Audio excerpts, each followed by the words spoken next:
Ujú. Ok, entonces vamos a ya ir comenzando con esta jornada jurídica que hemos, a ver, Esteban no tiene audio, hemos organizado juntamente con el apoyo de Esteban, ¿no? Porque creemos que de hecho nosotros de parte de la Escuela de Ciencias Deportivas creemos muy importante compartir, ¿no? Información a través de ese tipo de eventos para toda la comunidad deportiva en general. Y en este caso estamos enfocándonos, especializándonos directamente en derecho aplicado al fútbol. Empezamos 9 y 5 en punto con el doctor Edmundo Vaca, ¿no? Para los participantes comentarles lo siguiente: tienen la posibilidad de poder participar a través de la opción de chat. No se va a permitir la apertura de audio porque tenemos un cronograma bastante limitado y a veces las participaciones a través de audio, ¿no? De voz pueden dilatar un poquito las preguntas, en la interacción que se generan en todos los participantes de la sala. Comentarles a través también que esta conferencia está siendo grabada, por lo cual las personas que deseen solicitar el enlace para que de manera posterior puedan ingresar a revisar contenido acerca de las ponencias que vamos a tener el día de hoy, pueden contactarnos sin ningún problema, ¿no? Y eso es básicamente lo inicial. Creo que después de 2 años de pandemia ya casi todos sabemos muy bien cómo utilizar el Zoom, cómo manejarnos en estas plataformas virtuales, así que no va a haber, creo, ningún impedimento. Hay personas que se están tratando de conectar y seguramente se van a ir conectando en el transcurso de la jornada que empecemos ahora. Hemos tenido casi 110 inscritos en la jornada, los cuales han recibido los enlaces, y estamos a la espera de que puedan conectándose más personas en la sala. Entonces, doctor Edmundo, usted va a hablar sobre violencia en el deporte. Yo le cedo la palabra, por favor. Usted puede iniciar cuando desee. Muchísimas gracias, estimado Renato. Muy buenos días, muy buenas tardes y muy buenas noches, ciudadanas y ciudadanos del mundo, donde quiera que nos escuchen. Indicarles que pues reciban un cordial saludo de quienes habla Edmundo Vaca Bruneo desde la ciudad de Quito, ciudad que nos ha recibido hoy día con un sismo de 4.1 en la escala de Richter, pero acá estamos. Lo importante es que no hayan daños materiales ni víctimas humanas, que es lo importante dentro de estos sismos que están siendo recurrentes acá en el Ecuador en los últimos meses. Me voy a permitir compartir una presentación. Me avisan, por favor, si ya la pueden visualizar. Entiendo que ya la pueden visualizar. Eh, en primer lugar, un agradecimiento por esta invitación a la jornada jurídica de Derecho en el Fútbol, y como no puede ser de otra manera, un agradecimiento especial a la Asociación Iberoamericana de Derecho Deportivo del Perú y a su presidente, el doctor Esteban Carbonell O'Brien. De igual manera, a SD Formación por la gentil invitación para participar en este evento. Complacido de estar con mis amigos y colegas que me han dado el honor de poder abrir esta jornada y desearles lo mejor a cada uno de ellos durante este evento. Mi tema, como bien lo había manifestado Renato, se va a ceñir básicamente en la violencia en el deporte, con especial atención en el fútbol. Por tanto, les propongo como un temario dentro de estos 20 minutos que vamos a dialogar. Me voy a referir a la violencia deportiva, a los tipos de violencia, la violencia en el fútbol específicamente, las normativas sobre Fair Play FIFA, normativa vigente en el Ecuador, y algunas conclusiones y recomendaciones de cómo veo yo el tema de la violencia especialmente dirigida en el fútbol y en los estadios deportivos. Sin más, con la anuencia de todos quienes están presentes en esta jornada, me permito iniciar indicando como definición, una definición que he podido esbozar dentro de esta investigación, que la violencia deportiva es toda conducta que infrinja voluntariamente daños físicos, psicológicos y morales a otras personas u objetos relacionados con encuentros deportivos. Dentro de esta primera definición, pues al finalizar mi intervención vamos a sacar algunas conclusiones sobre estas conductas que sin duda alguna infringen de forma voluntaria daños físicos, psicológicos y morales en un encuentro deportivo. Y ahí sí la definimos como violencia deportiva. De ahí podemos hablar que existen algunos tipos de violencia en el deporte.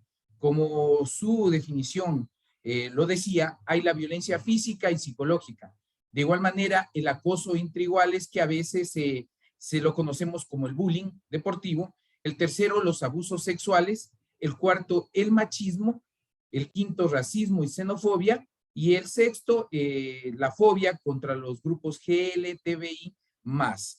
Es importante indicar que dentro de la violencia física y psicológica, esto comprende todo tipo de agresiones de orden físico, así como un acoso psicológico. Serían actos violentos insertables en esta categoría, una pelea entre aficionados en las gradas, el lanzamiento de objetos a los árbitros, el lanzamiento de objetos entre hinchas o hinchadas, una pelea entre padres y madres de jugadores que se da en un campo de juego, aquellas agresiones de tipo psicológico que se basan en la manipulación, así como ir minando poco a poco la autoestima de un deportista y la moral dentro de sus entrenadores y por qué no hablar del cuerpo dirigencial. El acoso entre iguales. Este es uno de los tipos de violencia en el deporte que resulta más complejo analizarlo. Porque se da entre pares, es decir, entre los propios deportistas. En la última década se refiere esto, como les decía anteriormente, a lo que llamamos como bullying. Y se da en algunas actitudes o en algunas conductas como la exclusión social, que puede ser activa, no dejarlo participar al compañero en el campo de juego también, no pasarle un balón, no pasarle una pelota, eso también constituye una manera de acoso entre iguales. De igual manera es hablar mal de un compañero dentro y fuera del campo de juego, también se constituye una agresión o un acoso entre iguales. Y por último, el maltrato mixto, es decir, un conjunto amplio de conductas sobre las que se encuentran las amenazas, el chantaje e incluso el acoso sexual que puede ser tanto de tipo físico como verbal. El tema de abusos sexuales que ha estado muy recurrente ahora, hemos visto en los Juegos Olímpicos, tanto de verano como de invierno, algunas denuncias que han existido sobre el tema de abusos sexuales. Cabe mencionar que el deporte es tristemente uno de los ámbitos favoritos para los abusadores sexuales, junto a la familia y la escuela, que son básicamente los espectros donde se lleva a cabo los abusos sexuales. En tanto que son lugares donde hay una cierta jerarquía de poder. El tema del abuso sexual lo tenemos claramente evidenciado, que se da entre personas que tienen un nivel jerárquico superior contra un nivel jerárquico inferior. Esta relación se propicia donde las víctimas están sometidas a los abusadores, quienes por miedo, vergüenza, culpabilidad, pues muchas veces no denuncian estos temas y sufren presiones que llegan a ocasionar problemas serios psicológicos en los deportistas. Hay que indicar que los casos que últimamente se han reiterado sobre abuso sexual parten de entrenadores hacia los deportistas, de dirigentes hacia los deportistas, y básicamente lo que hacen es que por temor reverencial ellos no puedan denunciar y últimamente sí se han denunciado y se han llevado procesos judiciales al respecto. El tema del machismo es otro tema de violencia que existe en el deporte. Definitivamente dentro de este tema, como podemos ver, hoy por hoy está mejorando esta concepción de que hay ciertos deportes que son exclusivamente para hombres. Yo creo en la igualdad, sin duda alguna, entre hombres y mujeres, no creo en ningún tipo de discriminación y por el contrario creo que tanto hombres como mujeres pueden practicar el deporte que consideren pertinente. Pero antiguamente siempre se ha hablado de deportes que son exclusivamente para hombres y que no deben ser realizados por mujeres. Este tipo de discriminación, impidiéndole practicar ciertas disciplinas deportivas, es lo que básicamente ha llevado a generar múltiples agresiones verbales y físicas a deportistas básicamente femeninas, y lo que ha hecho básicamente es que se ha visto sometido la suma de particularidades del acoso machista por el mero hecho de ser mujer. Creo que esto tenemos todos quienes participamos de una u otra manera en el deporte, tenemos que romper estos mitos, estos esquemas del machismo y pues considerar que la mujer es igual o mejor que el hombre para practicar muchos deportes. Una reflexión al respecto. Nosotros vemos que en halterofilia, en el Ecuador, por ejemplo, tuvimos una campeona olímpica en un deporte que generacionalmente siempre ha sido visto exclusivamente para hombres. Otro tema de violencia habla del racismo y la xenofobia. Básicamente en una sociedad cada vez más diversa, plural, multicultural e interracial, existen personas incapaces de valorar lo que pueden aportar personas de otras etnias y orígenes. Ello da pie a las agresiones motivadas por el racismo y la xenofobia, generalmente motivadas por razones de origen. El tema étnico y el tema racial es muy recurrente dentro de estos temas. Vemos como en estadios de fútbol muchas veces se hace alusión al tema del racismo a ciertos jugadores que han podido denunciar estos temas, ¿no? Y se han formado temas muy escandalosos que implican ya no solamente el gritar en un campo de juego, sino llegar a agresiones físicas y verbales. Por eso, muchas veces es importante dejar a un lado estos temas y llevar campañas, como ustedes pueden ver en las diapositivas, que alienten a que no exista racismo en ninguno de los deportes y más aún en el tema del fútbol, que es muy recurrente.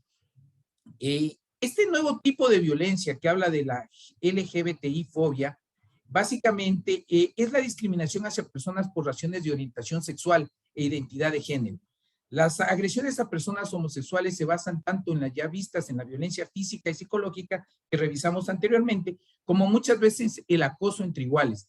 Además, en el caso de las mujeres lesbianas y en el de las personas transexuales se suman perjuicios de agresiones de tipo machista. En muchos casos hay elementos de micromachismo y micro LGBTI-fobia muy arraigados en el imaginario social de la agresión. Una de estas agresiones verbales más utilizadas en los estadios de fútbol se refiere a utilizar términos como los que pueden ver escritos en la diapositiva y dirigidos hacia jugadores, entendiendo el hecho de ser homosexual, mujer o el elemento femenino que va algo asociado al peor rendimiento deportivo.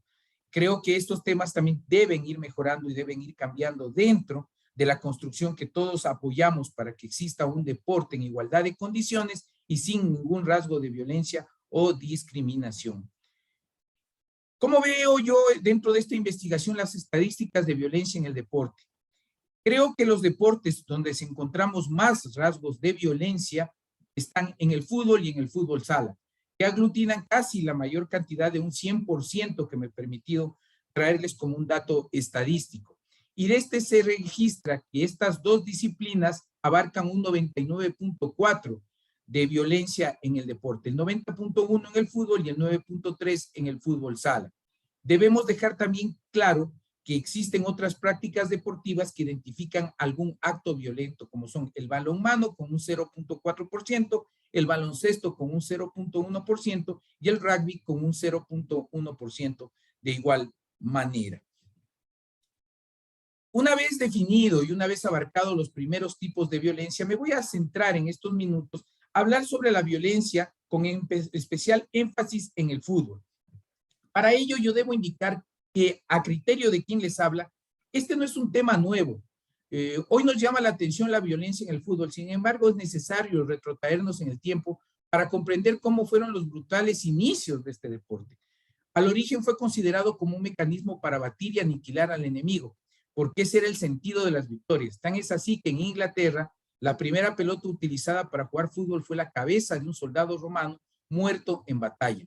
Tal brutal y sangrienta fue esta práctica que se llegó a prohibirla en varios momentos y en varios lugares. Entonces, primera consideración, no es un tema novedoso, ha venido siempre a lo largo de la historia de este deporte llevándose a cabo actos de violencia deportiva. Por otro lado, quiero puntualizar que no es un tema que es un tema eminentemente social. El fútbol, más que considerarse como un simple juego o un deporte, es un agente integrador de sociedades, es un agente de la sociedad de masas, es un medio de control, es un producto, es un negocio y es una ideología. El fútbol, por tanto, siempre será historia y cultura y, por tanto, al ser un tema eminentemente social, pues acarrea mucha pasión por parte de los hinchas, por parte de los jugadores, que llegan a perder su equilibrio emocional y a traer sus problemas, incluso personales y afectivos, a un campo de juego o a las gradas de un estadio deportivo. De igual manera, a criterio de quien está exponiendo, no es un tema exclusivo de un determinado país, eso hay que dejarlo totalmente claro. La violencia en el fútbol no distingue países, clases sociales, equipos, ni etnias, ni divisiones deportivas. Se han determinado hechos de violencia en los 5 continentes. No es algo que hoy, porque hace algunos meses pasó en México, pasa recurrentemente en Argentina, pasa en Brasil, pasa en Ecuador, pasa en Colombia, pasa en todos los países. Y ha pasado mucho en Inglaterra, en Francia, en España, en países que se considera que tienen un mejor control de seguridad, pero igual, como les decía, este rasgo negativo de violencia en los estadios, en el deporte y en el fútbol, no es exclusivo de un determinado país y lo tenemos no solo en Sudamérica, no solo en Latinoamérica, no solo en Iberoamérica, sino alrededor del mundo, en los 5 continentes. Me voy a referir un poco al tema de normativa sobre fair play, y para eso es importante considerar la evolución de esta normativa. Al inicio del deporte se creyó muy importante, del fútbol básicamente, la creación de una institucionalidad que vele por la justicia. Por tanto, la Federación Internacional de Fútbol Asociado FIFA se constituyó como la gran institución que va a velar por este deporte. De igual manera, en sus inicios, con la creación de las famosas 17 reglas del fútbol, pues se tenía articulado la forma en la que se va a legislar o que se va a tener un paraguas de lineamientos para la práctica del fútbol. De igual manera, la creación de un juez para imponer las reglas fue otra de los temas que evolucionaron la normativa dentro del fair play, y la creación de una política antiviolencia para cerrar todo este abanico con los actores dentro de este deporte tan importante como es el fútbol. De igual manera, como ustedes conocen, la FIFA estableció un código fair play que básicamente tiene algunos lineamientos que yo me he permitido indicar en esta diapositiva, como juega limpio, juega a ganar, pero acepta la derrota con dignidad, acata las reglas del juego, respeta a los adversarios, compañeros, árbitros, espectadores, promueve los intereses del fútbol, honra a quienes defienden la buena reputación del fútbol, rechaza la corrupción, drogas, racismo, violencia, ayuda a otros a no ceder ante instigaciones de corrupción, denuncia a quienes intentan desacreditar nuestro deporte y, por sobre todo, utiliza el fútbol para mejorar el mundo.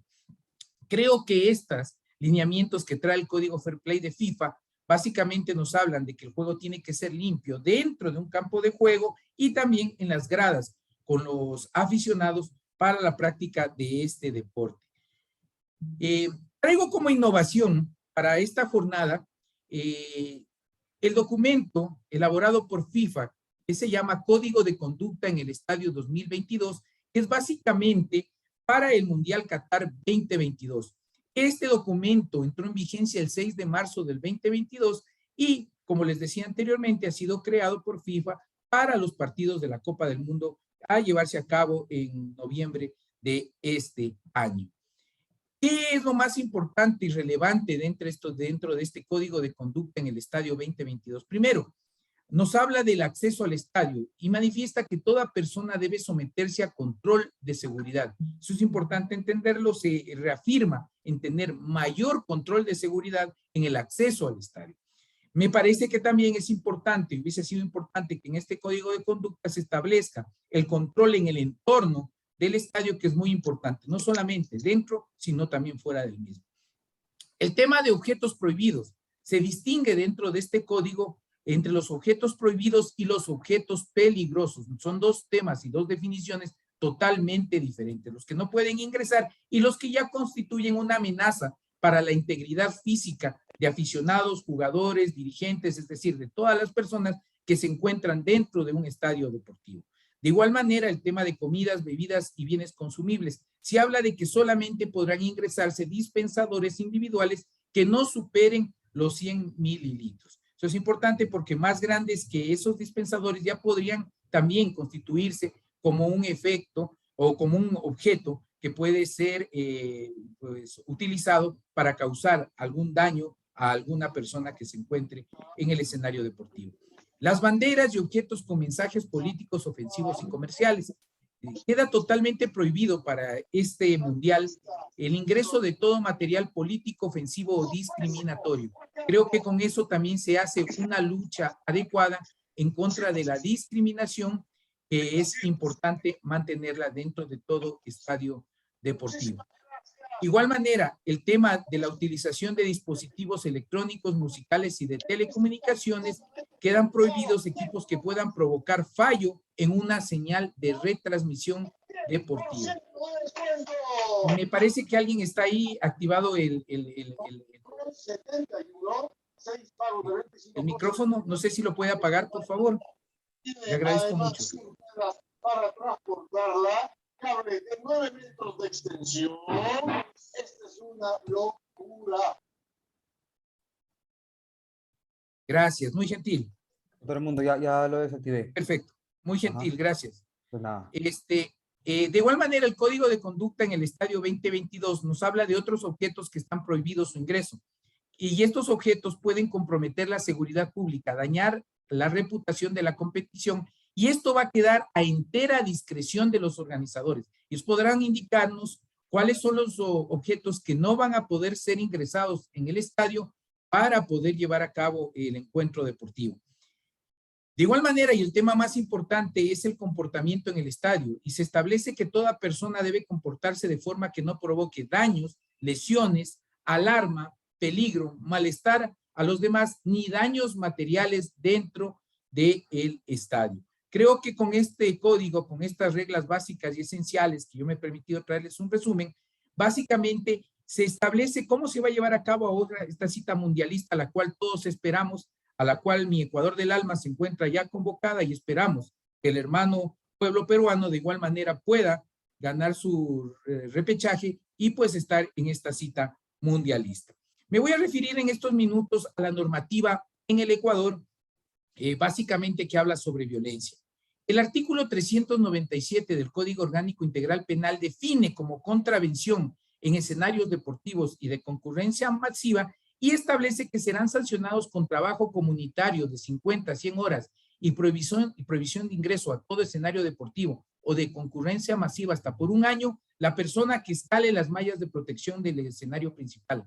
Las personas que durante el desarrollo de un evento masivo ingresen sin autorización al escenario deportivo, y 3, la o el dirigente deportivo, dirigentes de barras de los clubes participantes en los eventos deportivos en que se produzcan actos de violencia y no los denuncie ante la autoridad competente. De igual manera será sancionada con pena privativa de libertad de 1 a 10 días, multa de 25% de un salario básico unificado del trabajador en general y prohibición de ingreso a todo escenario deportivo o de concurrencia masiva hasta por un año la persona que arroje objetos contundentes a la cancha, al escenario principal, a los graderíos, a los lugares de tránsito o acceso, la persona que introduzca de manera subrepticia a escenarios deportivos o de concurrencia masiva armas blancas, petardos, bengalas o material pirotécnico prohibido. Cabe indicar que este artículo fue reformado el 30 de abril del 2019. Y es el texto que me he traído para esta jornada. De igual manera, el artículo 152 del Código Orgánico Integral Penal, al hablar de lesiones, como la tipificación de una conducta establece, y me he permitido subrayarla, y en negritas, si la lesión se produce durante concentraciones masivas, tumulto, conmoción popular, evento deportivo o calamidad pública, será sancionada con un máximo de la pena privativa de libertad prevista para cada causa, aumentada en 1/3. La lesión causada por infligir un deber objetivo de cuidado en cualquiera de los casos anteriores será sancionada con pena privativa de libertad de 1/4 de la pena mínima prevista en cada caso. Como ustedes conocen, en Ecuador existe la Liga Profesional de Fútbol Ecuatoriana que se llama Liga Pro Ecuador. Y en enero del año 2022, del año vigente, actualizó el reglamento de seguridad para encuentros deportivos. Dentro de este reglamento de seguridad, que quien guste, le puedo, al final de la jornada me pueden escribir, ya van a tener acceso a mi correo, les puedo enviar para que ustedes puedan tener conocimiento del mismo. Me he permitido desarrollar los 7 puntos más importantes que trae este reglamento. Básicamente el primero habla del equipo para la integración o la gestión de seguridad en escenarios deportivos, la formación de un equipo interdisciplinario que estén con vigilantes, con dirigentes, con voluntarios de igual manera para la gestión de seguridad en un escenario deportivo. De igual manera, cómo tiene que estar prevista la infraestructura de los escenarios deportivos a fin de evitar temas de violencia y que las personas puedan salir de forma inmediata en el caso de existir algún rasgo de violencia deportiva. De igual manera, establece como un capítulo especial la venta, control de entradas y acreditaciones. Otro capítulo establece las prohibiciones, condiciones de acceso y permanencia del público, la relación con grupos de aficionados, el código de conducta para el estadio y los planes operativos de seguridad. Estos son los puntos que establece este reglamento de seguridad que fue actualizado el 5 de enero del año en curso. A manera de conclusiones, yo quiero establecer que, como decía inicialmente, la violencia en los estadios no es algo actual, es reiterativo y tenemos que todos los actores dentro de este deporte luchar para erradicarla definitivamente de cualquier encuentro deportivo, no solamente del fútbol, sino de cualquier deporte. De igual manera, la violencia, como decía, es un asunto eminentemente social en el cual las personas que acuden, pues muchas veces pierden el control, traen sus propios problemas personales a un encuentro deportivo y pues buscan la forma de realizar controversia, de realizar violencia dentro de un escenario. Y de igual manera que no es imputable a un solo país o región. Vemos que esto está latente, por desgracia, en los 5 continentes y que muchas veces se vuelve incontrolable, como lo que pasó en Colombia, como lo que pasó en México, como lo que pasó en Brasil, como lo que ha pasado en Ecuador de igual manera, es decir, reiterativo en todos los países. De igual manera, el tema de violencia lo resolvemos, en mi criterio, con diálogo y todos los actores, hinchas, cuerpo técnico, dirigentes, periodistas, servidores encargados de hacer cumplir la ley. Creo que todos tenemos una responsabilidad para que ir a un estadio se convierta en una fiesta, en un encuentro deportivo y no en un encuentro de violencia. Como recomendaciones dentro de esta investigación, yo en los diferentes eventos o en las diferentes charlas o adicionalmente cuando se me invita a dar alguna conferencia en clase sobre el tema de violencia, yo manifiesto que cada hincha debería tener un carnet de aficionado, un carnet de identificación que esté conectado directamente en la red con el registro de datos públicos. De esta manera, pues podemos tener conocimiento de quién fue la persona que alertó, tuvo algún incidente o quiso realizar algún incidente de violencia en un escenario deportivo y prohibir su ingreso definitivamente a un campo deportivo. Y en el tema de las barras bravas, en mi criterio, el registro debe ser evidentemente obligatorio para tener identificado a todos estos grupos que se llaman barras bravas o que los tenemos determinados en cada uno de los clubes deportivos para que pueda llevarse a cabo una estadística real y tener conocimiento e identificación de cada uno de estos hinchas bravos que pueden ser peligrosos a la hora de un encuentro deportivo. De igual manera, creo que las sanciones deberían ser un poco más amplias y más ejemplificadoras dentro de este tema.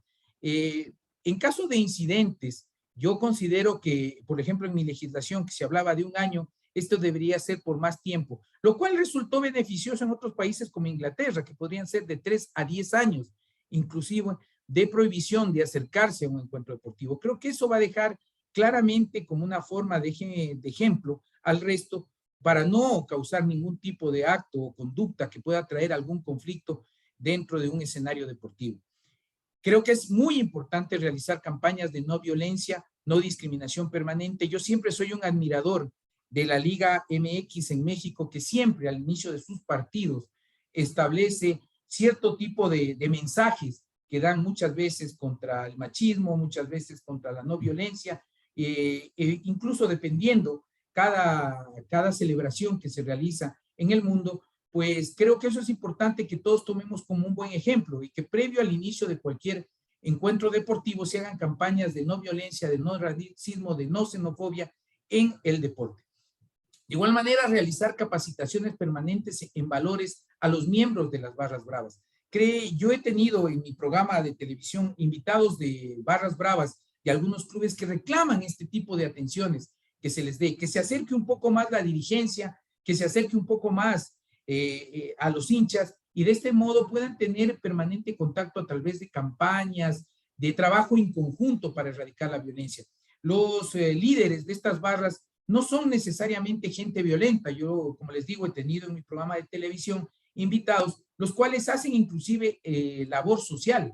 En pandemia, una de las barras, debo indicarles acá en el Ecuador, del Club Deportivo El Nacional, entregaba comida cada semana a las personas o habitantes de calle dentro de pandemia y realizaban ese tipo de trabajo. Así que no estigmaticemos que todas las barras bravas son peligrosos, que todas las barras bravas pueden llegar a ser delincuentes dentro de un estadio o dentro de un encuentro deportivo. De igual manera, creo que el realizar operativos policiales debe ser dentro y fuera del estadio, con cierto tiempo de antelación. Muchas veces solamente el control se realiza dentro del estadio y hay competencias para ciertas autoridades o ciertos servidores encargados de hacer cumplir la ley. Muchas veces la policía está en la parte interior por normativa y muchas veces los militares están en la parte de afuera de un escenario deportivo. Creo que esto debería ser regulado de mejor manera para que estos operativos puedan ser llevados dentro y fuera de un estadio de forma importante. Ustedes recordarán cuando pasó ese penoso incidente entre River Plate y Boca Junior en la final de la Copa Libertadores de América, no hubo ni siquiera control en la parte de afuera, se incendiaron bengalas, se rompieron los vidrios del ómnibus y se causó mucho daño a jugadores y por eso tuvieron que suspender el partido, inclusive llevarlo a jugar en otro continente. Entonces, creo que también el operativo debe ser fuera del campo y con la antelación.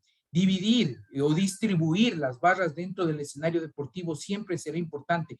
No podemos tener tan cerca las barras del equipo visitante con las del equipo local, porque si no vamos a llegar a lo que muchos estadios o muchas federaciones o confederaciones se han realizado, que los partidos se jueguen exclusivamente con la barra local. Y ese no es el espíritu, porque muchas veces el hincha quiere apoyar a su equipo dentro del estadio, entre paréntesis, llamado rival, porque a la larga, como yo siempre manifiesto, seguiremos siendo compañeros rivales dentro de un campo de juego.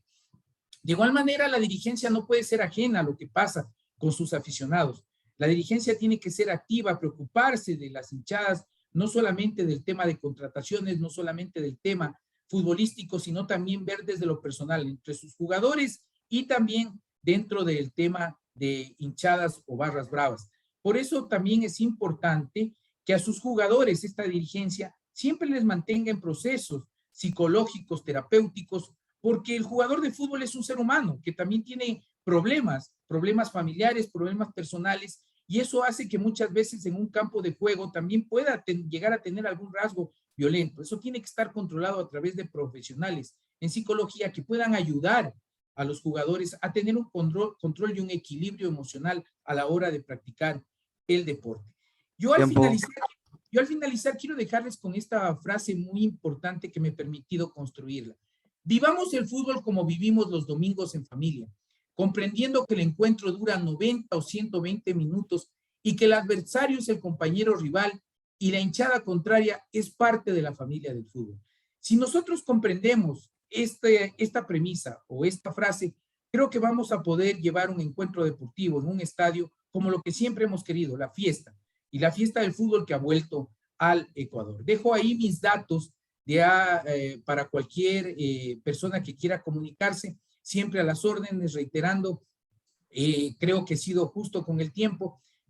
Tengo un video que por temas de tiempo no lo voy a proyectar porque hay que ser muy respetuosos en relación al tiempo, solamente me permito exteriorizar a Alexis, a todo el pueblo colombiano, el sentido pesar por el fallecimiento del gran deportista, del gran ser humano y el histórico de la selección Colombia, Freddy Rincón. Freddy Eusebio, yo creo que le pusieron Eusebio porque su juego era exactamente y muy parecido al del gran astro mundial Eusebio. Y creo que dar mi nota de pesar por este trágico fallecimiento. En el programa que tuve el día miércoles pudimos hacer un programa especial sobre Freddy Rincón y creo que fue una manera póstuma de poderle desear que pase a la otra vida con la gloria que un futbolista de este pergamino se merece. Muchísimas gracias, reitero, a SD y de igual manera a la Asociación Iberoamericana de Derecho Deportivo del Perú. Si hay alguna pregunta, quedo a disposición del público. Muchas gracias.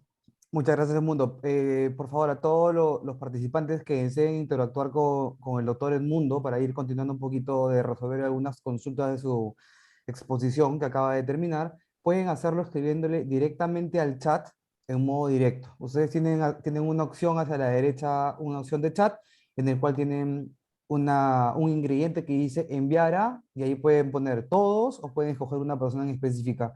Sé que Alfredo Salazar tuvo una consulta muy interesante que no hemos podido compartir por el tiempo, pero Alfredo, si deseas que te la absorban, puedes contactar directamente al doctor Edmundo que está conectado en línea. Bueno, muchas gracias, doctor, por su exposición. Nuevamente agradecerle por la participación. De verdad que siempre nos ilustra con conocimientos y con mucha información que sustenta, ¿no?, el norte hacia donde nos lleva siempre cada vez que tiene la oportunidad de estar ante nosotros exponiendo algún tema relacionado a derecho deportivo. Tengo el agrado de presentar rápidamente al doctor Alexis Perea. Mucho gusto, doctor. Él viene desde Colombia, es un invitado también del doctor Esteban Carbonell. como parte de este ramillete de expositores de diferentes partes de la región, ¿no? Doctor, ¿cómo está? ¿Me escucha bien? Muy bien, mucho gusto. ¿Cómo están ustedes? Muy bien, doctor. Bienvenido. Primero, es la primera vez que tengo la oportunidad de recibirlo acá en uno de los espacios de la Escuela de Ciencias Deportivas, ahora saliendo ya de la virtualidad. Doctor, usted habla sobre pactos de caballeros como práctica anticompetitiva. Ese es el tema, ¿verdad? Correcto, Ok, correcto, sí. doctor, en adelante, si usted tiene la opción también hacia la derecha de ver de repente alguna intervención de los participantes, si usted considera contestarle en el momento como parte de la exposición, con toda apertura, porque eso de repente puede enriquecer a los conocimientos, a la información que nos va compartiendo. Ya, doctor, entonces son 25 minutos. Doctor Alexis, adelante, muchas gracias. Bienvenido. Muy buenos días.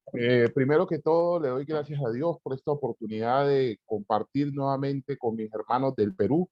Quienes me conocen también saben que soy un peruano más. Desde hace muchos años tengo una relación amplia con mis hermanos peruanos, grandes amigos como Esteban Carbonell y otros grandes maestros del derecho del Perú que han ayudado mucho en mi formación jurídica y en la formación en economía. Y por eso para mí hoy es un honor compartir pues, estas palabras con ustedes. También agradecerle a Esteban Carbonell por esta gentil invitación, porque pues como saben, no soy un abogado deportivo.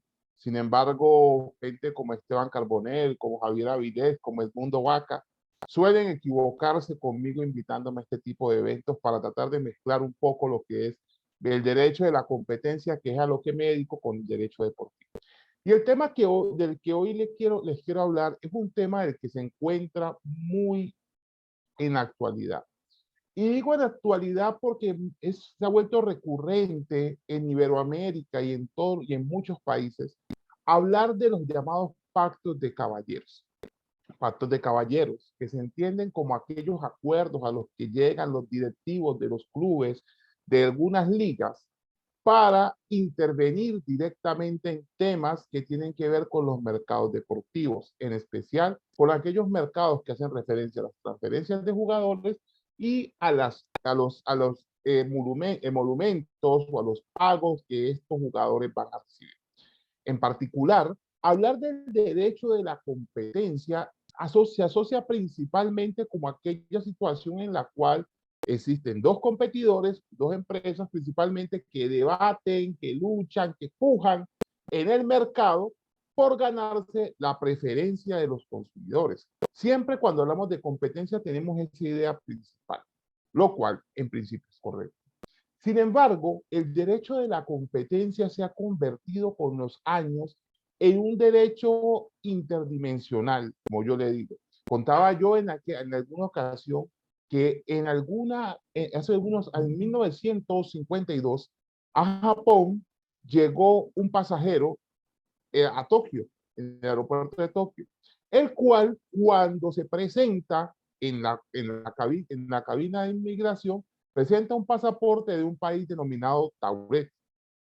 Ese país, por supuesto, no existe en nuestro mundo. Sin embargo, el pasajero mostraba que tenía sellos, que tenía dinero, tenía chequeras de ese banco y una cantidad de cosas que hacían creer que por lo menos los documentos parecían auténticos. Sin embargo, como estos documentos no correspondían a un país que se conociera, esta persona fue detenida. Esta persona muy enojada indicaba que Tauret existía hace aproximadamente 1200 años y al señalar en un mapa del mundo indicaba como territorio de Tauret lo que hoy se conoce como el Principado de Andorra. De hecho, mostrando su sorpresa de que Tauret se llamara Andorra. Pues efectivamente esta persona fue detenida, fue llevada a un hotel, detenida en un 9º piso, y se verificaron, efectivamente encontraron que los registros parecían los sellos originales, y sin embargo, cuando esta persona se le fue a buscar, esta persona desapareció. Solamente quedaron los documentos de los cuales hicieron referencia a los billetes de este país que no existe.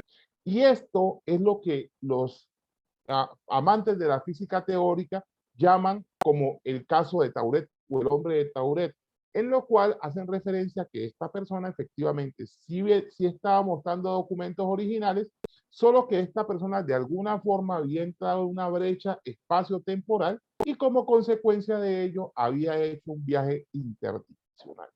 Y se preguntarán ustedes, ¿por qué si yo les estoy hablando de derecho de la competencia y les estoy hablando de pacto de caballeros, por qué razón les hablo del hombre de Tauret?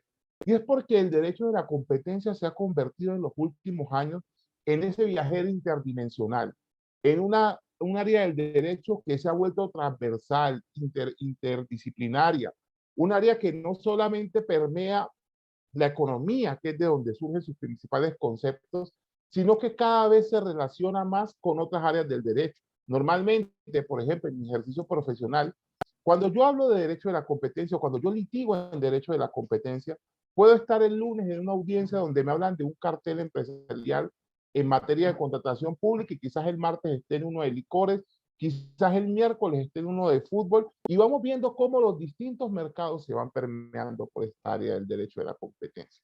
Que, dicho sea de paso, el derecho de la competencia básicamente es ese conjunto de normas que tratan de regular las actuaciones que tienen los distintos empresarios o agentes del mercado a fin de que estos no incurran en conductas que se puedan considerar anticompetitivas, como pueden ser los acuerdos de precios, o desleales. El día de hoy vamos a hablar solamente de aquellas conductas que se llaman anticompetitivas. Y sobre esto es importante decir que existe actualmente un consenso muy arraigado de que el mercado de trabajo, el mercado laboral, no es un mercado que escape al derecho de la competencia. Así que existe hoy una interacción directa entre lo que es el derecho de la competencia y lo que es el derecho laboral. En ese entorno, los llamados pactos de caballeros, de los cuales ya les había dicho que se tratan de esos acuerdos que celebran directivos de clubes de fútbol, se convierten en conductas anticompetitivas. ¿Y por qué se convierten en conductas anticompetitivas este tipo de acuerdos? Primero, porque en derecho laboral existe una relación de competencia, solo que a diferencia de lo que encontramos normalmente en los mercados, aquí los oferentes no son los empresarios. Quienes son los oferentes son los trabajadores, los jugadores de fútbol, para aterrizarlo a nuestro derecho deportivo. Y quienes son los demandantes, en este caso, son los clubes de fútbol. Ahora, si desde este punto de vista estamos hablando, ¿qué quiere decir esto? Quiere decir que la competencia aquí no se presenta por vender boletas, no se presenta por transferir jugadores. La competencia aquí se presenta por obtener los mejores jugadores que pueda cada club darse el gusto de tener. Y en este sentido, resulta importante decir que desde hace varios años se han venido atacando distintos pactos de caballeros. En Iberoamérica existen 3 casos que son por demás referentes. El primer caso, y quizás el más importante porque es un caso que ya está fallado, fue un caso que falló el COFECE el año pasado, en donde se sancionó a 17 clubes de la Liga de Fútbol Profesional Mexicano, de la Liga MX, por haber hecho un pacto que tenía precisamente los 2 componentes que a luz del derecho de la competencia se consideran anticompetitivos. Primero, un denominado acuerdo para no contratar determinados trabajadores de otras empresas o de otros clubes, y el segundo, los llamados bloqueos, y el segundo, que también me parece muy importante, es la fijación de los denominados topes salariales. Y ustedes se hagan la pregunta, y doctor Perea, ¿pero por qué los topes salariales? Y vamos a explicar un poco más esto a fondo. Resultan ser anticompetitivos si yo veo la NBA, si yo veo la NFL, si yo veo la Major League Soccer, y en estas ligas existen los denominados topes salariales. Y resulta que el escenario es distinto. Y si leemos a 2 autores que recomiendo leer, el doctor Giraldo y el doctor Fernández, en su obra denominada Introducción al Derecho Deportivo, nos explican que en el mundo asociativo del deporte profesional existen 2 modelos. El modelo asociativo, que es el modelo que nosotros conocemos de las llamadas sociedades anónimas deportivas o las entidades sin ánimo de lucro que actúan en el deporte, llámese Barcelona, Real Madrid o Sociedad Anónima Deportiva, como puede ser, por ejemplo, Colo-Colo, como es Millonarios, América de Cali, como es América de México, por ejemplo, como son algunos equipos brasileños, en los cuales hay un torneo general, pero cada equipo es una empresa individualmente considerada. Y existe, por otro lado, el llamado modelo de franquicias, en donde lo que hay es una empresa general que le otorga franquicias a determinadas personas para que en determinadas ciudades constituyan equipos, pero que son, no como tal, son propiedad de la liga, no son propiedad de los dueños, ellos son solamente unos franquiciados. Así, por ejemplo, encontramos, y retomo el caso del racismo del que hablaba Edmundo, el caso que ocurrió hace 3 años cuando el dueño de los Clippers de la NBA, equipo que juega en Los Ángeles, los hermanos menores de los Lakers, tuvo un comportamiento racista con sus propios jugadores. Los jugadores, por supuesto, se armó un escándalo y la NBA lo que hizo fue terminarle el contrato de franquicia, buscar a otra persona que quisiera hacerse dueño de los Clippers y que como consecuencia le comprara la franquicia. Entonces, encontramos que entre este tipo de grupos donde lo que hay son franquiciados, no existe como tal una competencia, o al menos se da lo que se da una llamada competencia intramarca. Sin embargo, cuando hablamos del denominado pacto de caballeros, vemos que la anticompetitividad de este pacto de caballeros se puede llamar, según como lo han considerado la Comisión Nacional de Comercio de los Estados Unidos y la Comisión de Competencia del Departamento de Justicia de los Estados Unidos, el No-Poach y el Wake Fixing Agreement, el Wake Fixing Agreement. Y esas conductas precisamente lo que tratan es de, primero, cuando hablamos del No-Poach o pactos para no contratar, lo que consisten básicamente en estos acuerdos anticompetitivos por los cuales cada empresa se compromete a una conducta pasiva, que es no contratar determinados jugadores que pertenezcan a otros clubes o inclusive que hayan tenido determinados conflictos con otros clubes.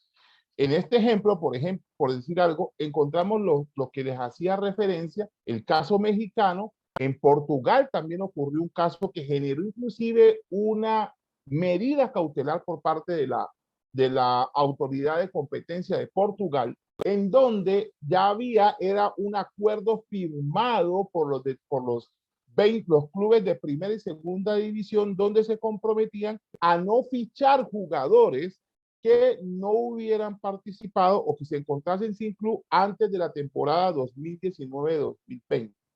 ¿Y por qué esta conducta se constituye en una conducta anticompetitiva?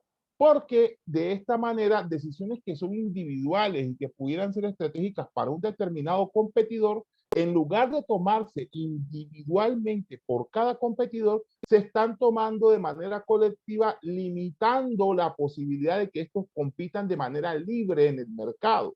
Piénsese, por ejemplo, si yo soy el presidente de Alianza Lima y suscribo un acuerdo, con otros presidentes de los clubes, donde yo digo y me comprometo a no fichar jugadores que la temporada pasada no tuvieran contrato con un club peruano, entonces, a pesar de yo tener mucho gusto, me tendría que privar del privilegio de tener un volante de contención tan importante como Esteban Carbonell, lo cual desde el punto de vista deportivo no tendría mucho sentido.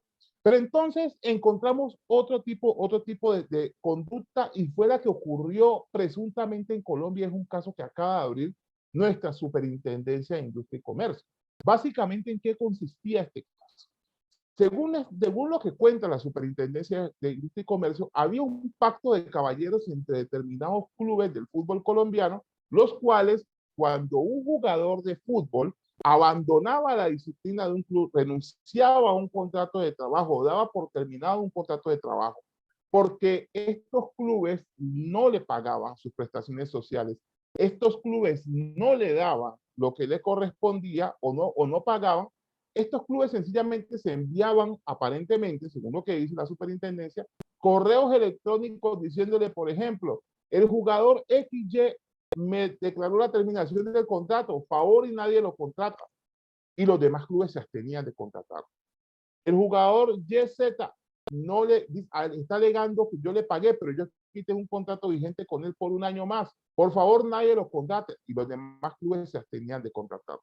Este tipo de conductas, a la luz del derecho de la competencia, resultan reprochables. Y eso en la medida en que, como se dijo, no permiten que el mercado se desarrolle de una manera libre. Por otro lado, hay que indicar que este tipo de conductas no ha sido sancionado por distintas autoridades del mundo, entre ellas las autoridades de los Estados Unidos, las cuales han considerado que el hecho de que las empresas acuerden no contratar con personas que corresponden o con trabajadores que pertenecen a otras empresas, lo que genera es que el mercado del trabajador se limite de tal manera y como consecuencia de ello, la conducta sea reprochable por esta norma. Pero sin embargo, existe una segunda conducta que también es por demás importante y que también en el caso del COFECE de México fue sancionado, y es básicamente los acuerdos de fijación de sueldos o condiciones laborales. Y sobre esto es importante decir lo siguiente.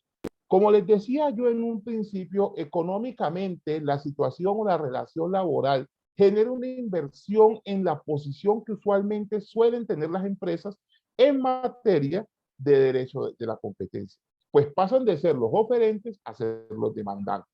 Sin embargo, el hecho de que una empresa pase de ser oferente a ser demandante no hace necesariamente que la norma o que la operación escape del derecho de la competencia, pues la microeconomía nos ha enseñado también que existen monoxonios, que son cuando en lugar de existir un solo vendedor, existe un solo comprador, y es quien realmente domina las operaciones en el mercado, o también pueden existir aquellas situaciones en donde hay muy pocos compradores o muy pocos demandantes, y estos demandantes realmente son los que tienen los controles de la operación, como ocurre en el caso del fútbol. Y sobre este tipo de acuerdos de fijación de sueldos, podemos decir que estos pactos son realmente anticompetitivos. ¿Por qué? Porque realmente estos pactos lo que impiden es que el jugador de fútbol pueda ofrecer sus servicios a quien mejor, a quien esté dispuesto a darle condiciones que están por arriba del mercado. Aquí es importante decir que quienes conocemos o quienes hemos trabajado o quienes hemos estudiado el análisis económico del derecho, sabemos que las transacciones y los contratos suelen ser imperfectos y que de hecho lo que se busca en cada contrato es ganar más. Así, por ejemplo, pensemos en el caso de un deportista que tiene un contrato, pero que otro club le ha ofrecido a este deportista unas mejores condiciones. A cambio, por supuesto, pensemos que lo haya hecho en el periodo de 6 meses, que es el periodo libre en el cual ellos pueden negociar. Si existe este pacto de caballeros, donde se dice nadie puede ganar, supongamos que un jugador no pueda ganar más de $1 millón por temporada, y hay un club que está dispuesto a pagarle $2 millones por temporada, si esta conducta no fuese anticompetitiva, este jugador vería un menoscabo o una pérdida de bienestar, pues no podría recibir del mercado lo que el mercado está dispuesto a dar. Así, nosotros encontramos que esta conducta ha sido sancionada en México. Muy probablemente creo que va a ser sancionada en Portugal, y estoy altamente convencido de que ese tipo de conducta de fijar precios, se considera precio de los salarios de manera conjunta, es sin duda una conducta anticompetitiva. Y esto se puede explicar como un acuerdo de fijación de precios, pues las normas hablan de que los acuerdos de fijación de precios son la condición o la falta más grave que se puede asistir en el derecho de la competencia. Pensemos en el caso de que las dos empresas más importantes de leche en Colombia o en Perú, o como ocurrió en México, el llamado cartel de la tortilla, las empresas que más grandes de producción de tortillas, deciden ponerse de acuerdo en subir el precio de la tortilla o en subir el precio de la leche. Y esto afecta sin duda el bolsillo de los consumidores. Por contrario, cuando se trata de jugadores de fútbol, lo que estamos hablando es de la posibilidad de que este jugador en su liga pueda tener acceso a mejores ofertas para que pueda hacer su trabajo, pueda ser apreciado, pueda ser valorado, pueda tener mejores recursos y mejores condiciones económicas. De esta manera, como conclusión, podemos decir que las conductas que hacen parte de los denominados pactos de caballeros, se constituyen en conductas anticompetitivas que afectan el mercado, que afectan de una parte la libre decisión de otros competidores para asumir estrategias propias que generen conducta o que generen verdaderos escenarios competitivos, pero que además generan grandes perjuicios a los futbolistas que no tienen ese mayor bienestar o esos excedentes de bienestar que estarían dispuestos a darle los clubes por los servicios que ellos prestan. En conclusión, el pacto de caballeros es una conducta anticompetitiva que no puede ser replicada en ningún país del sistema, del denominado sistema asociativo. Muchas gracias.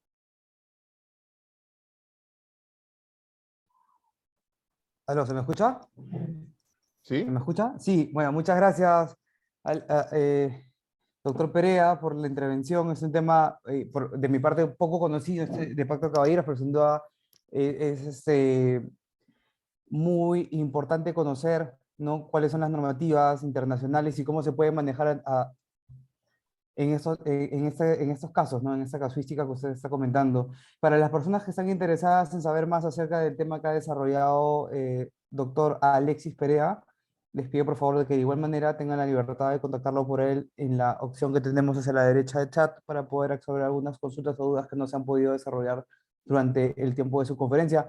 Doctor Alexis, si deseamos contactar con usted, ¿podría por favor compartirnos algún correo electrónico de repente a través del Claro, chat grupal, por claro. favor? Cuenta de Instagram, Aquí de se, repente, hay algunos que ya son medios influencers, por ahí de repente tiene alguna cuenta de Instagram, donde ubicamos más contenido acerca de los temas que usted suele abordar normalmente. O sea, Alex A. Perea, pereasanchez.com. Excelente. Excelente. Entonces, para seguir continuando con la tercera exposición, tenemos desde México al doctor Javier Avilés. Doctor Javier, ¿me escucha, por favor? Sí, claro. Excelente, doctor Avilés. Doctor Avilés va a desarrollar el tema ramas del derecho que intervienen en el fútbol. Doctor Javier, usted creo que conoce bastante bien la metodología que tenemos de conversación en este espacio de formación de la jornada jurídica. Por favor, adelante, con toda confianza. Usted ya maneja bien la sala. Si desea presentar algo, por favor, tenga la libertad. Si no, le he puesto como anfitrión, me indica para poder aperturar en la pantalla. Sí, sí, muchas gracias, muchas gracias. Sí, de hecho sí voy a compartir por ahí una diapositiva, pero bueno, pues vamos dándole forma, ¿no? Muchas gracias, gracias por la invitación. Gracias a el doctor Esteban Carbonell, mi querido amigo, hasta Perú, un abrazo, y a todos los demás también que están participando, escuchándonos, desde luego también a mi querido amigo y hermano Edmundo Vaca, allá en Ecuador, y también a mi queridísimo amigo y hermano, compañero de muchas batallas, Alexis Perea, allá en Colombia. Muchas gracias, es un placer estar debatiendo y compartiendo los conocimientos y la experiencia con todos ustedes. Muchas gracias por la invitación. Pues bueno, vamos a tratar después de estas dos exposiciones y luego que viene el cierre con broche de oro con el querido Esteban Carbonell, voy a tratar de hacer un papel decoroso en esta exposición que voy a hacerles. Y bueno, pues yo quería platicar voy a compartir unas diapositivas, a platicar acerca de lo que es un poquito el derecho del fútbol y todas las ramas del derecho que intervienen dentro del derecho del fútbol, porque muchas veces hablamos de como si el derecho del fútbol, incluso lo que hablamos ya de manera más general en un universo del derecho del deporte. El derecho del deporte es todo un universo que se puede ir catalogando de diferentes maneras, ¿no? Y o clasificando.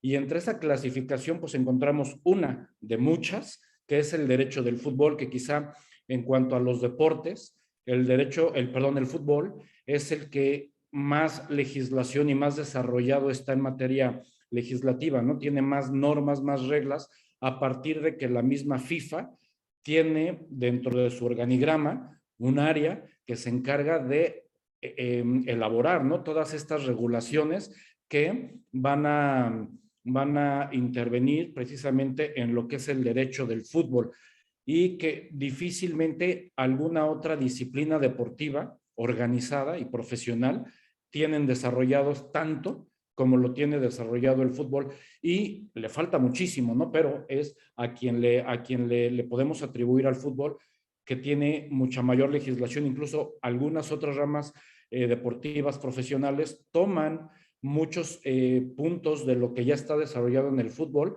para atraerlo a sus propias disciplinas, ¿no? Pero bueno, precisamente lo que quiero comentar en estos 20 minutos es lo que puede, las ramas del derecho que intervienen al regular el derecho del fútbol, porque para hablar del derecho del fútbol y poderlo legalizar y regularizar, no es una rama autónoma que por sí sola se pueda interpretar y se pueda aplicar, ¿no? Sino que hay muchas más ramas de las que se apoya el derecho deportivo y específicamente el derecho del fútbol para poder existir.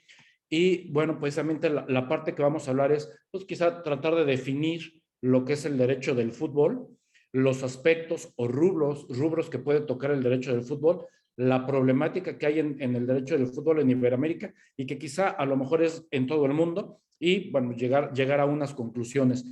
Y precisamente la parte en la que yo quiero abundar un poquito pues es en este tema, ¿no? De la definición del derecho del fútbol, en la que me permito definirlo de la siguiente manera.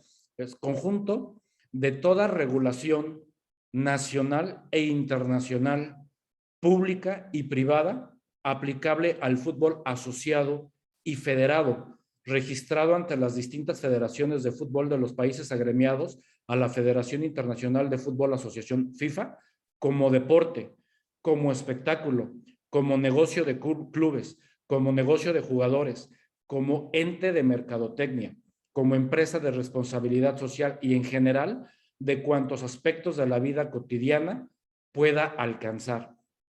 Y bueno, como sabemos, el derecho en general, pues siempre se define como el conjunto de normas aplicables a determinada situación. Y bueno, pues aquí precisamente hablamos de un conjunto de normas que van a ser aplicables precisamente al fútbol asociado y al fútbol federado, ¿no? Al fútbol profesional específicamente, en donde podemos, repito, verlo de distintos puntos de vista de todo lo que implica el fútbol, que el fútbol no solamente, como lo sabemos, el fútbol asociado o federado, no solamente tiene que ver con regulación que se aplica en el rectángulo de lo que llamamos de repente el rectángulo de la pasión, ¿no?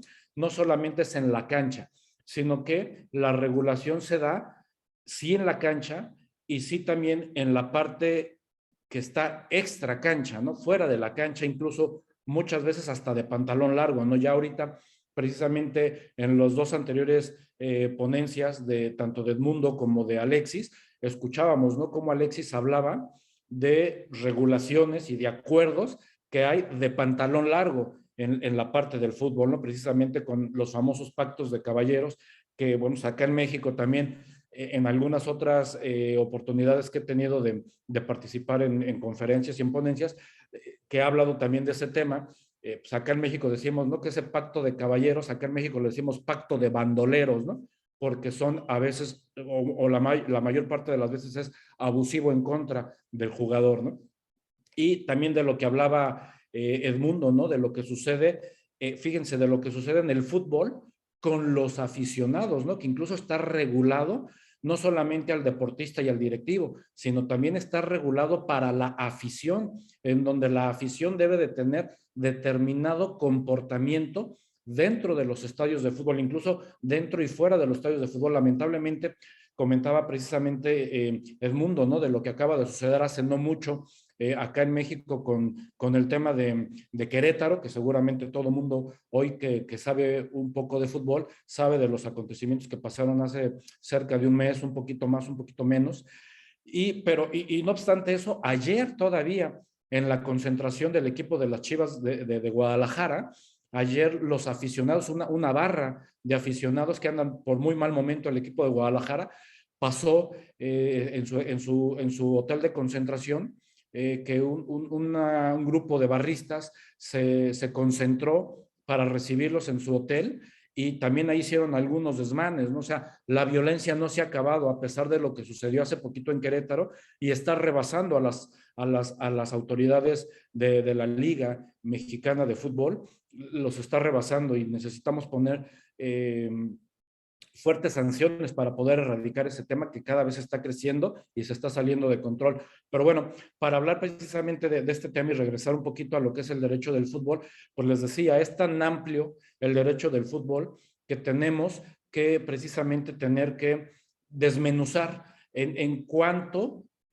podemos aplicar regulación, incluso regulaciones de otras áreas del derecho para poder regular el derecho del fútbol. Y precisamente parte de lo que quiero o de los aspectos que he tratado de desmenuzar para poder atender al derecho del fútbol, pues aquí cito algunos que quizá pueden ser los más importantes, no los únicos, pero probablemente sí los más importantes. ¿Y cómo podemos regular el derecho del fútbol? Bueno, pues lo tendríamos que regular como deporte, lo tendríamos que regular como espectáculo, también lo podemos regular como negocio de clubes, como negocio de jugadores, como un ente total de mercadotecnia y también lo podemos regular como empresas socialmente responsables, que no lo quise incluir como negocio de clubes, pero pues sí recordemos que precisamente el fútbol, tanto a nivel club como a nivel federación, a nivel confederación y a nivel mundial, es decir, con la FIFA,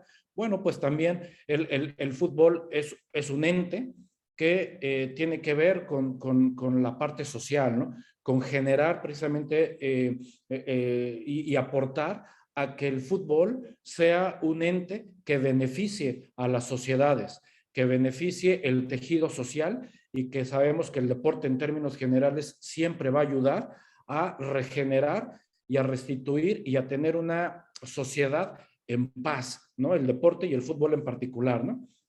Ahora que hablamos de él, pero cualquier deporte, cualquier disciplina deportiva. Ahora, ¿qué problemática tenemos en cuanto al derecho del fútbol en Iberoamérica? Y aunque yo les decía, pues a lo mejor hablamos de Iberoamérica porque, bueno, pues hoy nos atiende un poquito a quienes estamos dirigidos, ¿no? En este conversatorio. Sin embargo, repito, bueno, pues esto puede ser una problemática mundial, ¿no? O algunos tópicos son de problemática mundial, no solamente de Iberoamérica, ¿no? Aunque sí sabemos que como alguien lo comentaba ahorita, ¿no? No sé si, bueno, el mundo me parece que decía, ¿no? O sea, el tema de la violencia en el fútbol, pues no es un tema de países en vías de desarrollo, es un tema que ha acontecido en Europa, ¿no? Precisamente tenemos antecedentes con los famosos tifosis en Italia, los hooligans, ¿no? En Inglaterra, y así, en muchos lugares tenemos la presencia de grupos violentos que lo único que hacen es dañar al fútbol, ¿no? Lejos de aportar y de enriquecerlo y de engrandecerlo, lo único que hacen es demeritarlo y dañar, ¿no? Tanto la tribuna como el espectáculo, ¿no? Que implica el fútbol y que lo hemos visto, lo que comentaba Edmundo, ¿no? De aquella final de la Libertadores, en donde pues, se agredió el autobús de uno de los equipos y no solamente terminó en daños materiales, ¿no? Sino que lesionó incluso a algunos de los jugadores, ¿no? Entonces, eso pues ya no tiene cabida en el fútbol ni en ningún deporte, ¿no? Bueno, pero vamos a hablar. ¿Qué implica el que intervenga el derecho en la parte del fútbol, ¿no? Yo repito, aquí hablo de otros temas y que incluso en esta pequeña lista que yo hago precisamente de tópicos, perdón, de tópicos que hablo del fútbol, incluso se me ocurre en este momento que no lo pensé cuando hice la diapositiva, en incluir ahora un tema que también tiene que ver con una regulación que no necesariamente le pertenece al fútbol que decíamos, ¿no? Sino que tiene que ver con un tema de salud, ahora que tiene que ver con la pandemia, ¿no? En donde precisamente la FIFA también ya acaba de regular y emitir reglamentos respecto de los protocolos de salud que se deben de seguir tanto para clubes, jugadores y para la afición misma, ¿no? El ingreso a los estadios y cómo debemos de cuidarnos. Bueno, pues es un tema también, ¿no? Entonces, ¿qué ramas del derecho pueden intervenir para reforzar precisamente lo que es el derecho del fútbol? Porque incluso también, como la gran mayoría de las ramas del derecho, yo también incluso creo que el derecho deportivo y específicamente el derecho del fútbol puede dividirse en la parte sustantiva y en la parte adjetiva, porque de los abogados que tenemos que se dedican específicamente al derecho del fútbol y que se llaman o se dicen especialistas en derecho del fútbol, es porque precisamente litigan la materia de fútbol. ¿Y esto qué quiere decir? Pues que llevan juicios y procesos en materia de fútbol, es decir, acuden ante las distintas cámaras, o como le llamen en los distintos países, en las federaciones o en las ligas, la Cámara de Solución de Controversias de manera interna o en primera instancia, y luego acudir a lo que es la FIFA, también para resolver conflictos, o bien terminar en el TAS, ¿no? En el Tribunal de Arbitraje Deportivo, para dirimir precisamente las distintas controversias que se suscitan en materia de derecho del fútbol o en el fútbol específicamente, que ahí hablan o que esos procesos legales en materia de fútbol que se llevan, pues precisamente tienen que ver con la parte adjetiva de lo que tiene que ver en el derecho del fútbol, pero pues también tenemos una parte sustantiva que quizás es la mayor, y que el derecho del fútbol, para que pueda existir por sí solo, reitero, se tiene que apoyar en muchas normas de carácter general de lo que tiene que ser el derecho y de la clasificación que tenemos del derecho. Es decir, en el derecho del fútbol interviene el derecho civil, interviene el derecho penal, el derecho mercantil, el derecho laboral, el derecho fiscal, el derecho internacional público, el derecho internacional privado, interviene los derechos de propiedad industrial, ¿no? Llámese derechos de imagen, de alguna manera, interviene reitero, una serie de derecho administrativo, entre otras muchas cosas, reitero, de donde los clubes se tienen, perdón, donde el derecho del fútbol se tiene que apoyar, pues para poder llevar a cabo todo esto. Por ejemplo, vamos a hablar de cada uno de estos temas que tenemos en la diapositiva para saber de qué se tiene que apoyar el derecho del fútbol o de qué otras ramas del derecho se tiene que apoyar el derecho del fútbol, pues para poder considerarse y regularse, ¿no? Precisamente, por ejemplo, si hablamos de transferencias de jugadores,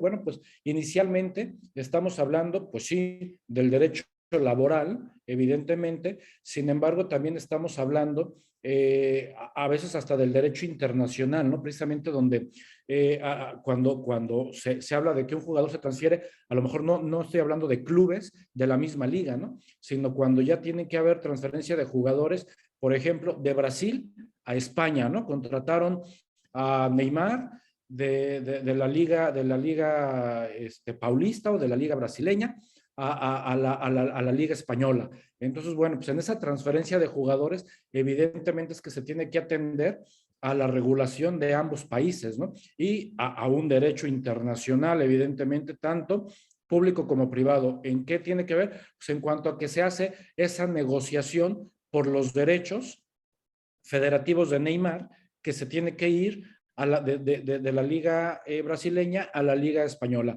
Bueno, pues entonces ahí la negociación que se tuvo que hacer entre los clubes, tanto el Santos como el equipo de Barcelona, bueno, pues tuvieron que atender los abogados a las regulaciones internas de cada país, pero también a una regulación internacional y desde luego a una regulación que fue emitida por FIFA, que no perdamos de vista que al hablar de derecho internacional público, la FIFA es un ente que se considera un ente no gubernamental, es decir, es un ente internacional no gubernamental. ¿A qué nos referimos? Recordemos que tenemos organismos internacionales gubernamentales, como lo son la OTAN, la ONU, la OEA, el Fondo Monetario Internacional, es decir, son organizaciones internacionales que están supeditadas a los gobiernos de los países. Sin embargo, también tenemos organizaciones internacionales no gubernamentales, es decir, las que son de carácter privado, donde no tienen que intervenir los gobiernos. ¿Como cuáles? Bueno, pues precisamente la FIFA. La FIFA está considerada como un organismo internacional no gubernamental. Tenemos, entre otros, por citar ejemplos, lo que es Greenpeace, lo que es la misma Cruz Roja, entre otros organismos, ¿no? Que son de carácter privado, pero que tienen repercusiones a nivel internacional. Bueno, pues entonces aquí, al hablar de la transferencia de jugadores, bueno, pues tenemos que hablar de derecho internacional público, tenemos que hablar de derecho internacional privado, tenemos que hablar de derecho civil, de derecho laboral, entre estos países, ¿no? Por ejemplo, si hablamos de los derechos de formación, bueno, pues también ahí en los derechos de formación, pues hablamos de una parte de derecho procesal, ¿no? Donde, bueno, cuando hay conflicto entre los derechos de formación, es ahí donde ya tenemos que recurrir precisamente a la parte procesal o a la parte adjetiva del derecho del fútbol, pues para hacer valer los derechos de formación de los jugadores cuando hay conflicto, ¿no? Cuando no se pagan estos derechos de formación, bueno, pues tenemos que acudir tanto a las cámaras de solución de controversia, a la FIFA o al Tribunal de Arbitraje Deportivo precisamente para hacer valer los derechos de formación cuando de manera voluntaria un club no reconoce la formación de un jugador que se va a jugar con ellos ya a determinada edad y que el club que lo formó debe de participar precisamente en las cantidades económicas que se negocien con los servicios de este jugador que ya está jugando en otro club precisamente, ¿no? Luego hablamos de los criterios arbitrales, que también es un tema que se debe de atender, ¿no? Que debe de atender a una homogeneidad a nivel internacional o a nivel universal, ¿no? En donde los árbitros en México, en China, en Qatar, en Estados Unidos y en Argentina deben de tener los mismos criterios precisamente para poder sancionar las reglas de juego, y que hoy en día sabemos que a pesar de que tenemos el VAR, seguimos teniendo controversias, ¿no? La misma tecnología hoy está influyendo y que también debe de estar regulado, evidentemente, ¿no? Incluso hoy de manera muy lamentable vemos que todavía se siguen llevando a cabo partidos internacionales o nacionales de carácter muy importante, en donde a veces el VAR no existe, ¿no?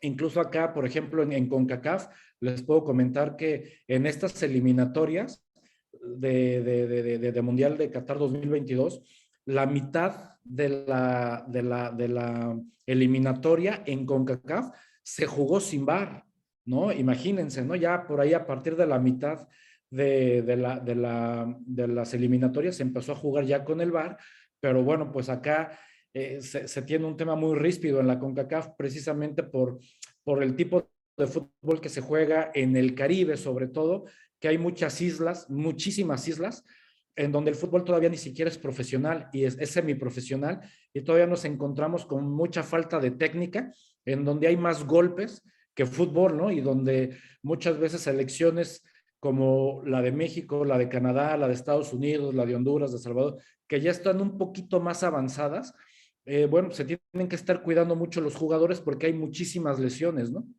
Entonces, bueno, pues ahí también pues hay regulaciones, ¿no? Incluso en cuanto a este tema de los criterios arbitrales, bueno, pues la FIFA es quien se encarga de tener precisamente esta regulación, pero bueno, pues al final, repito, esta regulación tiene que ser a nivel mundial. Luego, si hablamos de la inseguridad de los estadios, bueno, pues a lo mejor voy a omitir un poquito porque ya el doctor Edmundo nos hizo favor en la primera ponencia de ser muy claro y muy específico de lo que sucede con la inseguridad en los estadios, en donde precisamente es un tema que aqueja no solamente al fútbol en Iberoamérica, sino al fútbol a nivel mundial, donde hemos tenido lamentables sucesos que contar.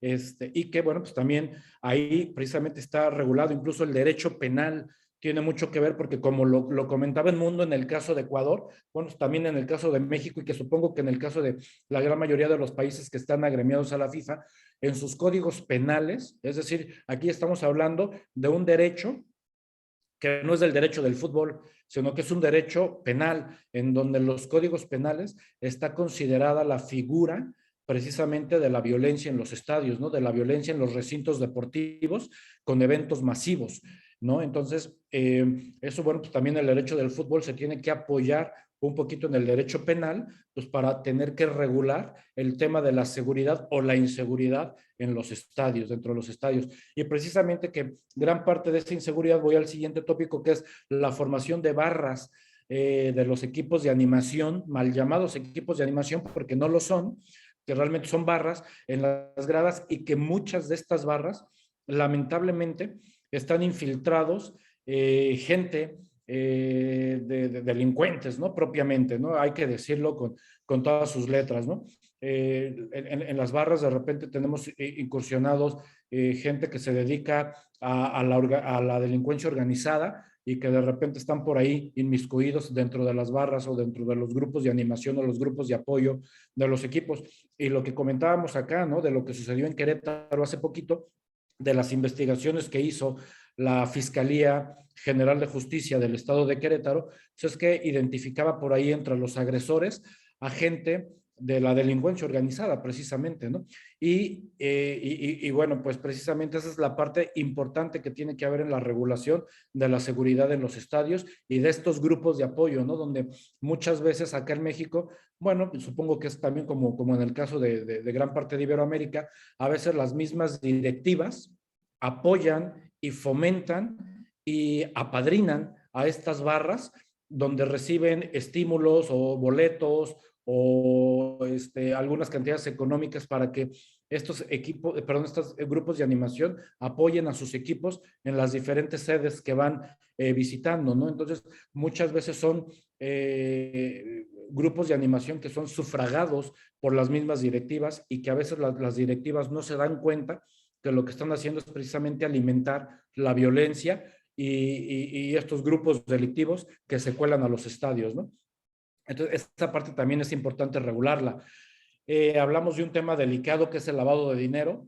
Hoy, lamentablemente, todavía en los países de Iberoamérica, y bueno, pues como alguna vez sucedió en Europa o en algunos otros, bueno, pues a veces las mafias o la delincuencia organizada está involucrada como directivos, como dueños de equipos en este tema del fútbol, ¿no? Donde utilizan precisamente al fútbol como instrumento, como herramienta, pues para lavar dinero, ¿no? Donde hoy cada vez también las distintas ligas y las distintas federaciones a nivel local y a nivel mundial están tratando de erradicar este tema del lavado de dinero, ¿no? Pero todavía hoy se sabe que en algunos clubes todavía se está pagando en efectivo, ¿no? Le pagan a los jugadores las millonadas que reciben con maletas. Al terminar los partidos, llevan maletas algunos directivos llenas de dinero, llenas de dólares, para pagarle el sueldo a los jugadores, ¿no? Y bueno, pues lo que están haciendo precisamente es eso, ¿no? Lavar dinero, en donde, bueno, pues se sabe de algunos temas que sucedieron en México. Yo tengo conocimiento de algunos temas que sucedieron en Colombia en algún momento. ¿Se acuerdan cuando estaba precisamente el señor Escobar, ¿no? Con su queridísimo Atlético Nacional de Medellín, por ahí en la época de los 80, principios de los 90, cuando ganó la Copa Libertadores, que era auspiciada precisamente el Atlético Nacional, precisamente por Pablo Escobar, ¿no? Y algunos otros países también, ¿no? En Argentina se dio, en Paraguay, en algunos otros países, ¿no? En Italia, ¿no? En la época precisamente, ¿no? De cuando Diego Armando Maradona, ¿no? Llega al Napoli, que era un equipo que estaba auspiciado también por la mafia italiana, ¿no? De la droga. Entonces, bueno, pues este es un tema importantísimo donde sabemos que a nivel local y a nivel internacional existen reglas, normas, leyes para evitar precisamente el lavado de dinero, ¿no? Entonces aquí también el derecho del fútbol se apoya de otro tipo de legislaciones para poder ser tratado, ¿no? El mismo fútbol. Luego hablamos de los dueños de clubes de dudosa reputación, bueno, pues que tiene que ver precisamente con esto del lavado de dinero y de otras cosas, ¿no? Porque hoy incluso también dentro de los dueños de los clubes hay políticos, y no con esto digo que sean de dudosa reputación, pero que sí que le hacen daño al fútbol precisamente porque utilizan a los equipos como herramienta para pues, temas electorales, para temas populares, en donde pues me parece que el fútbol es ajeno a cualquier partido político, ¿no? Sin embargo, bueno, pues a veces, reitero, el fútbol es utilizado para pues, hacer negocios, para política, para la delincuencia organizada, ¿no? Como decíamos, como el lavado de dinero, y que para muchos dueños, bueno, pues es una herramienta que les lleva a sentarse en la mesa de altas cúpulas de poder, ¿no? Digo, y a lo mejor precisamente yo que soy egresado, ¿no? de la Universidad Europea de Madrid, en donde estuve muy cercano al Real Madrid, estuve dentro de las tripas, ¿no? Del Real Madrid. Pues hoy, digo, todo el mundo sabemos, ¿no? Lo que es Florentino Pérez a nivel mundial, ¿no? El tipo utiliza al equipo, más allá de la parte deportiva, pues Florentino Pérez a través del Real Madrid hace muchísimos negocios con sus negocios particulares, ¿no? Con la constructora que tiene y con otros negocios que tiene. Bueno, pues precisamente cierran los negocios en esos grandes palcos VIP del Santiago Bernabéu, donde está todo el lujo que nos podemos imaginar. Bueno, pues es ahí donde Florentino Pérez muchas veces cierra gran parte de sus negocios, en donde combina la parte deportiva con la parte empresarial, ¿no? Entonces, bueno, pues yo no digo que Florentino Pérez le haga daño al fútbol, porque sí se encarga muy bien de llevar la parte deportiva y la parte del club. Sin embargo, hay otros que no lo hacen así, ¿no? Sino que solamente utilizan al fútbol para sus fines personales, ¿no? Entonces, bueno, pues esa parte también es un tema de atenderse. Los derechos televisivos, ¿no? Donde ahí precisamente hablamos de regulación de telecomunicaciones, que tiene que ver la parte del derecho administrativo, pues para apoyarse, ¿no? Es decir, muchas veces incluso yo me atrevería a decir que hay abogados que se dicen abogados de derecho del fútbol o abogados de fútbol que no saben ni un carajo de cómo elaborar un contrato de transmisión televisiva. Y estamos hablando de un abogado de un equipo de fútbol, en donde un abogado de un equipo de fútbol, para que se den una idea, tiene que saber de derecho fiscal, de derecho administrativo, de derecho mercantil, de todas estas ramas que estamos tratando. Y entonces el que alguien se especialice en derecho del fútbol, pues habríamos de hacerle un examen, porque yo no creo que alguien que sabe de transferencia de jugadores necesariamente sabe de derechos televisivos, de cómo negociar un contrato de derechos televisivos, ¿no? Entonces, bueno, pues ahí hay que tener cuidado con llamarse abogado de fútbol, porque el hecho de que litigue en materia de regulación de FIFA, que también la FIFA regula los derechos televisivos, bueno, no necesariamente se debe de llamar abogado del fútbol en sentido amplio, ¿no? Se debería de llamar abogado de litigios, de transferencia de jugadores o de problemas laborales de jugadores, o de abogado de jugadores de fútbol, porque hablar de derecho del fútbol, repito, tendría que saber de muchísimas ramas del derecho que yo firmaría que no se la saben, ¿no? Entonces hay que tener mucho cuidado con decirse que son abogados de fútbol, porque es muy delicado el tema, porque reitero, tendrían que saber de derechos televisivos y tendrían que saber, por ejemplo, de lo que viene adelante, que es los naming rights de los estadios y de los torneos, ¿no? El nombre que se le pone a las ligas, ¿no? Que hoy, por ejemplo, hablamos en México, ¿no? De la liga BBVA, ¿no? Que está patrocinada por este banco, o en España, ¿no? O casi en todos los torneos locales de fútbol de la gran mayoría de los países, las ligas gestionan precisamente el que el torneo lleve el nombre de un patrocinador, ¿no? Que tenga los derechos del nombre del torneo, ¿no? Por ejemplo, en la CONCACAF, ¿no? La famosa CONCA Champions es patrocinada por otro banco, ¿no? Que es se me fue el nombre ahorita. Scotiabank es el banco que patrocina ese torneo internacional, y reitero, y a nivel local, por ejemplo, les decíamos en México, el BBVA, ¿no? Y me parece que en algún momento, en Colombia, por ejemplo, la liga se llamó Postobón, y hoy creo que se llama Bet, ¿no? De la casa de apuestas, y así en todos los países se venden los derechos del nombre y los estadios, ¿no? Que hoy vemos, por ejemplo, en Estados Unidos, eso es bien común, ¿no? Desde hace muchos años ya el naming right ya se venía utilizando, que es una forma de patrocinar, ¿no? Pero, por ejemplo, en la otra columna tengo precisamente los patrocinios, donde también yo diría, y yo preguntaría, uno de los abogados que se llame abogado de fútbol, sabe hacer un contrato de patrocinio, entiende de patrocinios, lo que es un patrocinio, yo creería que es muy complicado, ¿no? Precisamente el saber de todo esto, ¿no? Entonces, bueno, pues al final también tenemos que hablar de derechos o de propiedad industrial, ¿no? Precisamente donde hablamos de marcas, en donde vamos ya precisamente aquí gran parte de lo que nos platicaba el doctor Alexis, bueno, pues hablaba un poquito de patrocinios, el ambush marketing también, que tiene que ver un poquito con el patrocinio, que es donde un patrocinador o una marca que no es un patrocinador oficial se cuelga del naming right precisamente de algún evento, ¿no? Por ejemplo, cuando es el Mundial de Fútbol o cuando son los Juegos Olímpicos, y hay patrocinadores y socios comerciales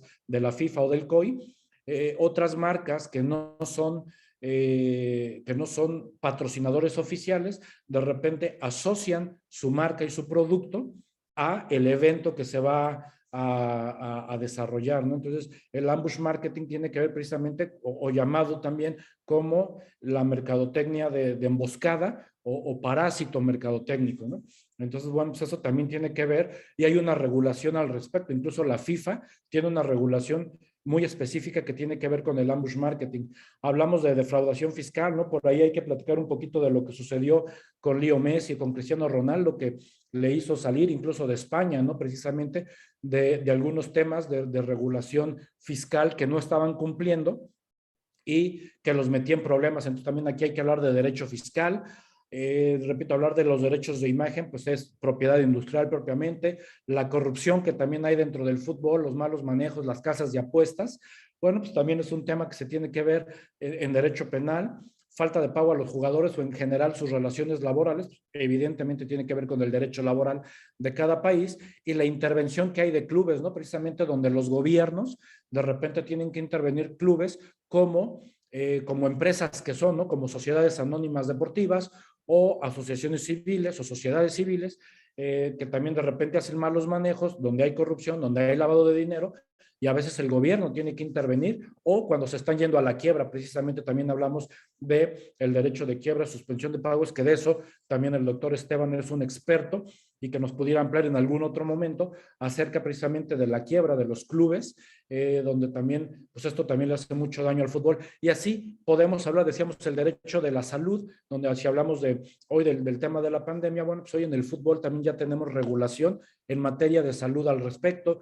Y si hablamos también de dopaje, bueno, pues también algunas leyes sanitarias tienen que entrar acá. Entonces, como podrán ver, el derecho del fútbol es completamente amplio, se apoya de muchísimas ramas del derecho en general, en donde, pues repito, el decirnos que somos abogados de fútbol es muy amplio. Yo habría de pedirles a los que se dicen expertos en derecho de fútbol, pues que tengan un poquito más de precaución al decirse, ¿no? Que son abogados del fútbol, porque yo no creo que dominen y que sean expertos en todas estas ramas del derecho, no seamos civil, mercantil, laboral, fiscal, propiedad industrial, derecho internacional público, derecho internacional privado, etcétera, etcétera, etcétera. Hay que tener un poco más de cuidado con eso y bueno, yo con eso precisamente termino mi intervención. Muchísimas gracias.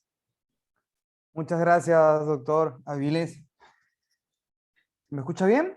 Sí, sí, muchas gracias. Ah, ya, excelente, excelente. Muchas gracias, Javier. Muchas gracias por la exposición. Sin duda, derecho de fútbol abarca distintas ramas, ¿no? Distintas Todo el ramas. derecho, Es muy amplio, todo el derecho. abarca todo el derecho, ¿no? Alguna vez escuché, me acuerdo en una charla que decían de que en realidad no existe el derecho deportivo como tal, sino existe la aplicación de diferentes especialidades del derecho hacia el fútbol. No sé qué tan Pues, cierto sea esto, pero eso es un concepto que me quedó muy presente. pues mira, por ahí precisamente hay que hablar de esto, del derecho, incluso de una división o del derecho del deporte, y del derecho deportivo. Ya el buen doctor Alexis citaba un libro que es totalmente recomendable de César Giraldo y de Luis Fernández, que se llama Introducción al Estudio del Derecho del Deporte, donde hacen precisamente esta distinción en el derecho del deportivo y del derecho del deporte, porque sí existe, tan existe que, reitero, cada federación tiene la regulación de su rama deportiva. Simplemente el que existan las reglas de juego de cada deporte, ya eso te habla de que existe un derecho aplicado al deporte o derecho deportivo, ¿no? Y ya eso le da su existencia al mundo jurídico, ¿no? Pero, sin duda, para llevarlo y aplicarlo, sí se tiene que apoyar de muchísimas otras, de todo el derecho, de todo, absolutamente. Importantísimo comentarios. Muchas gracias, Javier. Muchas gracias por tu Gracias. exposición. Espero que volvernos a encontrar en una próxima jornada Sí. que organicemos con Esteban. Y bueno, ya entrando en la parte final, doy la bienvenida a Esteban Carbonell, que ha sido coorganizador de esta jornada jurídica y, como ya lo he mencionado, él es presidente de la Asociación Iberoamericana de Derecho Deportivo con sede en Perú. Y también es una persona que constantemente está aportando mucho conocimiento a la Escuela de Ciencias Deportivas, ¿no? Cuando hemos querido desarrollar diferentes tipos de programas de capacitación enfocados en derecho de formación, en mediación, ¿no? Y ahora con las jornadas. Esteban, ¿cómo estás? ¿Me escuchas bien? Perfecto. ¿Cómo estás, Renato? Buenos Muy días. bien, Esteban, buenos Buenos días días. a todos. Bueno, Empezamos, Esteban. Adelante. resulta una feliz iniciativa, Renato, el haber hecho esta jornada.